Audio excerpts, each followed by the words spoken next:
AOC is now calling Pelosi a racist, and that is just phenomenal because Pelosi deserves it. So the new rule, as my business partner, Jeremy Boring, now verified on Twitter, points out, he points out that racism is basically the all-purpose term for I disagree with somebody to my left. So Donald Trump is a racist because he disagrees with Nancy Pelosi, and now Nancy Pelosi is a racist because she disagrees with AOC. So AOC told the New Yorker Radio Hour, quote, I think sometimes people think we have a relationship. Not particularly.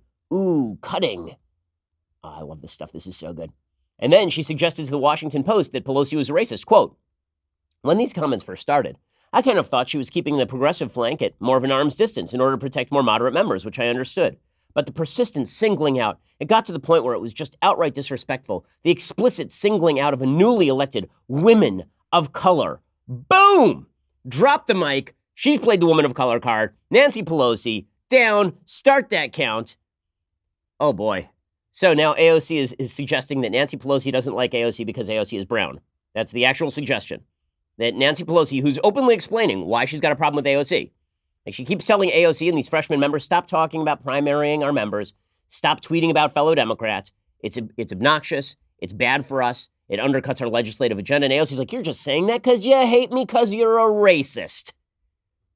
Man, Nancy Pelosi and the Democrats deserve every aspect of this. Every single grain of that identity politics cocaine they've been snorting for years. It's now coming back in the form of serious mental problems.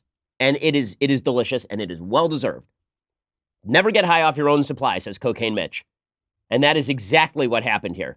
The Democrats got high off their own supply. The identity politics was a weapon. It was supposed to be used against people on the right. And now, because it has infused every vein in the Democratic body politic, it's going to be used against anyone you disagree with, including Nancy Pelosi, who's sitting there going, what the hell? I shepherded Obamacare and ran Congress for this?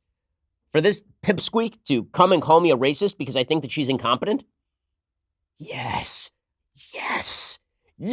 So the way that this has been working for Democrats for years now is that if you disagree with Democrats, you are a racist. Nancy Pelosi now disagrees with AOC, and that means that she is a racist, which I'm sure that's where this is going. Hilarious. So she posed on this cover of Rolling Stone with AOC and with Rashida Tlaib and with Ilhan Omar, and now that three-person caucus is turning on Nancy Pelosi and now categorizing her with whom? Tucker Carlson? That's the other person that Ilhan Omar is going after today. Ilhan Omar is suggesting that Tucker Carlson is a racist because he said our immigration system is broken if it's bringing in people like Ilhan Omar who have such a negative view of the country. So I guess Nancy Pelosi is now part of the Tucker Carlson crew. Amazing how as the Overton window shifts left, Nancy Pelosi is going to end up being like the co-host of this show by the time the left is done. It's insane. It's totally crazy.